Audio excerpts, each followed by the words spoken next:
afternoon and welcome everybody to HPFY's monthly webinar series on all things respiratory. A couple of things. Today we're going to discuss respiratory complications you may encounter from getting COVID-19.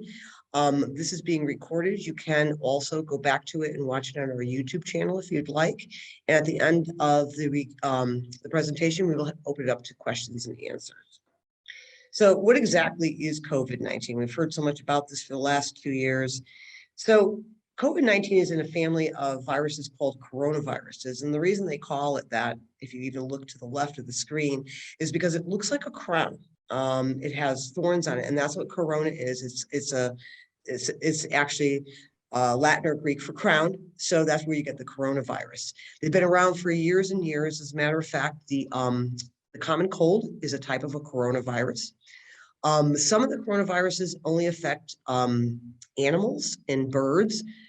Some affect humans, and some can cross between both species, which is kind of interesting.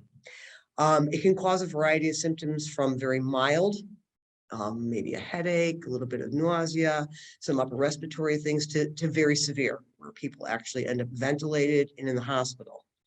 All viruses, especially the coronavirus, seems to be most harmful to our elderly, our infants, and anybody that might be immunocompromised, our cancer patients, people that have severe diabetes, heart disease, or lung disease.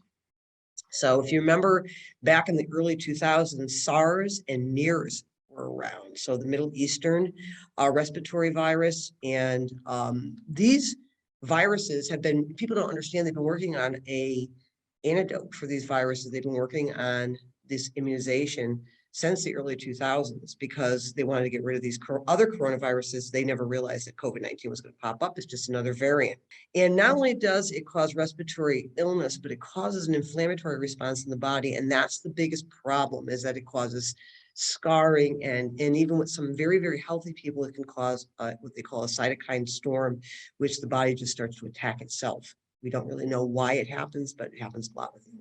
So how do you get COVID-19? Well, we've been kind of beaten to death with this in the last 2 years, and nobody seems to understand that it's a virus, and viruses are, they can stay alive for a very long time on surfaces, and they can become aerosolized when you sneeze or cough. That's why we always tell people to cough like Dracula into the crook of your arm, so you're not spreading those droplets through a room or in an area.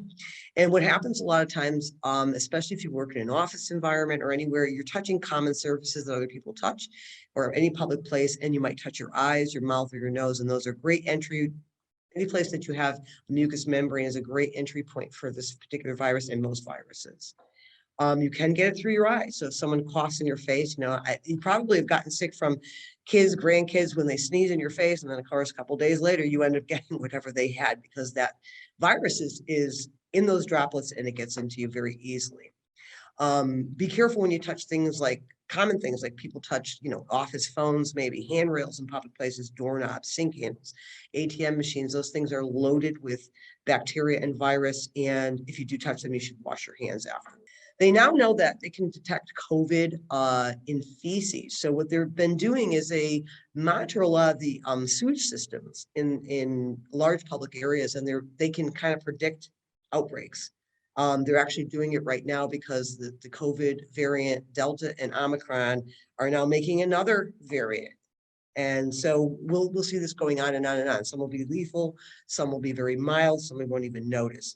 But it doesn't seem like you can get cross-contaminated via feces, but stay tuned, it can be probably transmitted that way.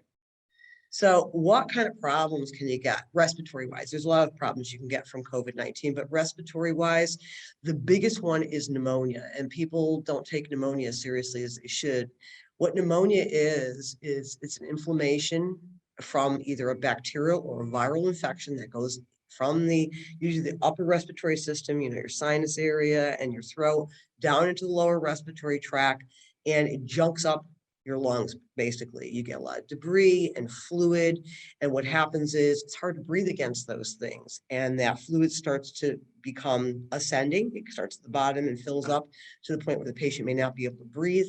They'll try to give you breathing treatments to cough it out. If you're not able to do that, then you might have to be ventilated with your pneumonia. And the problem with the pneumonias is they scar the lungs. Acute respiratory distress syndrome, also called ARDS or ARDS. As you can see, the word acute tells you that it's something that happens very quickly, and it could cause the third line respiratory failure. So what happens with a lot of people who are, especially people that are immunocompromised, they get this virus and then suddenly their whole body goes haywire and their airway starts to close down, and it involves other organs. You can have multi-system organ failure. People don't realize that your kidneys and your heart are very involved in the whole breathing system. So if you affect one, you can affect the other. So a lot of people don't realize your kidneys are involved as well. Obviously, respiratory failure is just what it sounds like. Your respiratory system starts to shut down. And if you're in respiratory failure, usually you need something to augment your breathing, BiPAP or a ventilator or something of that sort. COVID-19 can cause a cough. It could be either an acute cough that you get just when you're sick, or it can be chronic. It can last for months and months and months. And a lot of times what they'll have to do is give you some prednisone to knock it out, and it may come back. It's just because it's affected your airway in such a fashion that it just causes you to cough. And your cough is a mechanism of trying to get rid of any kind of debris or problem in the throat. Shortness of breath, that's one of the big, for our long haulers, that seems to be one of the symptoms that they continue to have over the course of time, is being short of breath, climbing stairs, or doing any activities of daily living above and beyond what they normally do. So that becomes problematic as well. Low oxygen levels, also called hypoxemia, that's a very big problem because if they stay sustained, you can end up having lots of problems.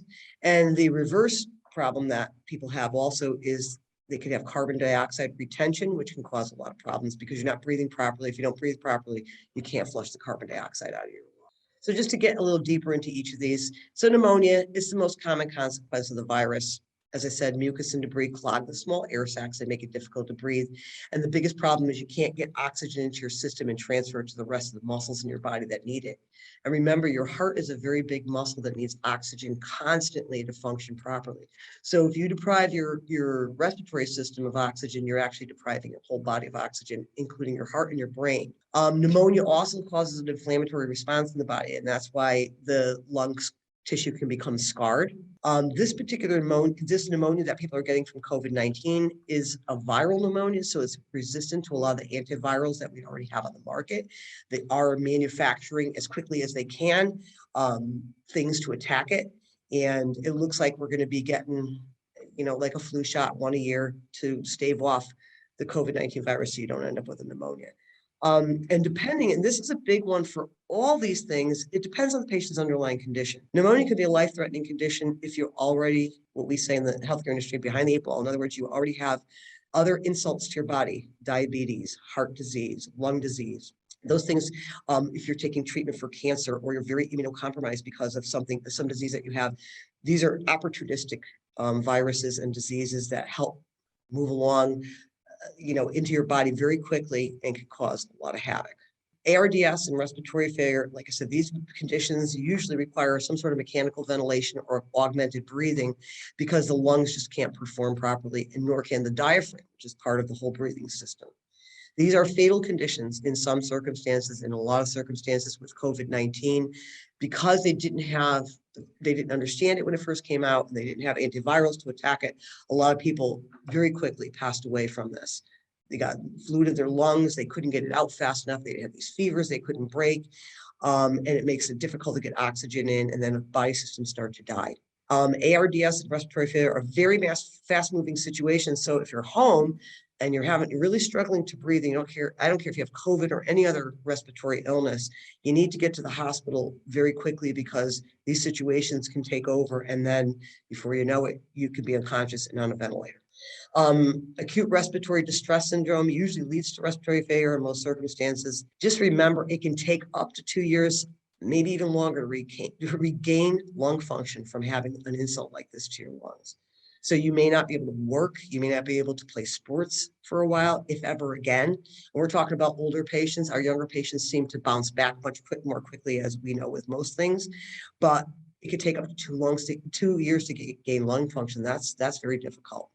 And because of this, depression can be a side effect of having any kind of respiratory failure or insult to your lungs, because your life changes dramatically if you can't do the things you used to like to do. So low oxygen levels and high carbon dioxide levels, these are not unique to COVID-19 or any other issue. People could have lung disease and have this going on without even realizing it. So low oxygen levels in your blood, and you know they have these little devices called pulse oximeters. You can put it on your finger. They sell them at CVS now. Before it used to be by prescription only, but you can actually buy one. And it trends. It tells you whether or not your oxygen is at the proper level or not. If it's not, and it stays sustained there, you can end up with heart problems, cognitive issues, morning headaches or headaches all day long because of the change in your blood pressure. And if it gets really bad, you can have confusion, chest pain, you get up with hypertension and rapid breathing. Now, high carbon dioxide levels are even worse because they sneak up on us. And in the elderly, they can act like a urinary tract infection. I've seen that happen very, very commonly. We can't tell if a patient who has lung disease, when they start to become confused and lethargic, are they retaining carbon dioxide or do they have urinary tract infection? Believe it or not, they present almost the same way.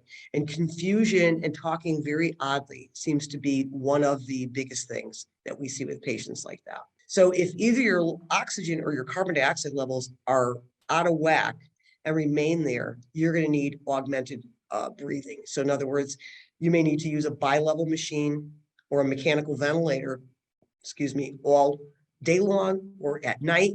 And for some people, it becomes a permanent situation. They may have to be trached and be on a ventilator permanently.